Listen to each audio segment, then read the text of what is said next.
Hello and welcome to one of the most widely anticipated events of the global academic calendar, the all-new World University Rankings from Times Higher Education magazine.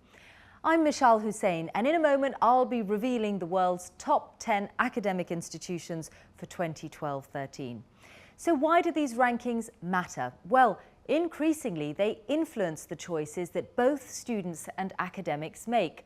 Researchers use them to look for new global collaborations. Often, they're also built into universities' strategic plans. And beyond the academic walls, the rankings play a vital role at government level across the world, with universities helping to drive economic growth through knowledge, innovation and skills. In a moment, I'll be speaking to Phil Beattie, editor of the rankings, who will reveal some of this year's highlights. But first, let's look at that all-important top 10.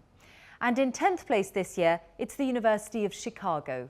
In 9th, the University of California, Berkeley.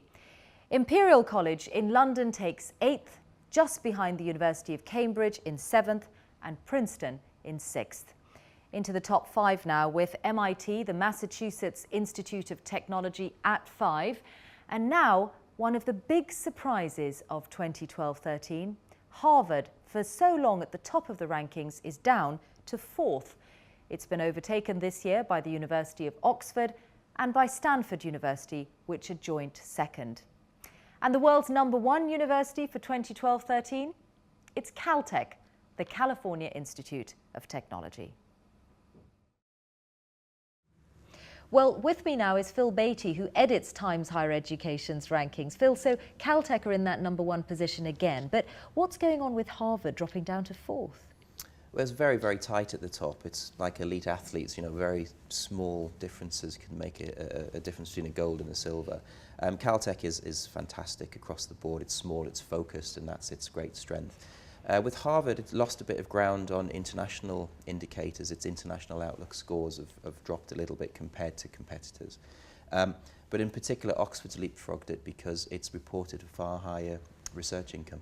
And beyond the top 10, what is the bigger picture across the spectrum? I think the story of the rankings actually is the shift of power from the West to the East. The US, the UK have always dominated these rankings, and they still do in terms of numbers. But what we're seeing is tremendous upward movement from the leading universities in China, in Korea, in Hong Kong, Singapore. And actually the US institutions have, as a whole, taken quite a substantial hit, and so have the UK and so have Canada's. So the top 10 could look different in a few years' time? I think the trend is definitely towards Asia continuing to rise. They're putting a lot of money into their universities there. The UK is facing austerity measures. The US have had some real issues with austerity in their great public funded institutions. So I think there's no doubt we're going to see a continuing trend of Asia rising, and the Western elites, the old guard, can really not afford to rest on their laurels. But what about the developing world and the countries that really can't afford to invest in higher education in the same way? It does require a huge investment to build a world-class university. They need huge resources.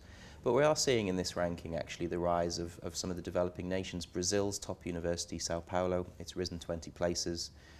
We've seen the Indian universities, we have 3 of them just bubbling under the surface, close to the top 200. So we're seeing some real change. Finally, your rankings are closely watched all around the world every year. How reassured can people be that the system you use is really, really credible? Well, we've got data provided by Thomson Reuters. They have an incredible wealth of information. We've analysed 50 million research citations, 5 million, 6 million research papers, 100,000 data points on universities. We've got an incredible foundation. And what we've done is we've consulted very widely to get an understanding from the university community about which indicators they really value.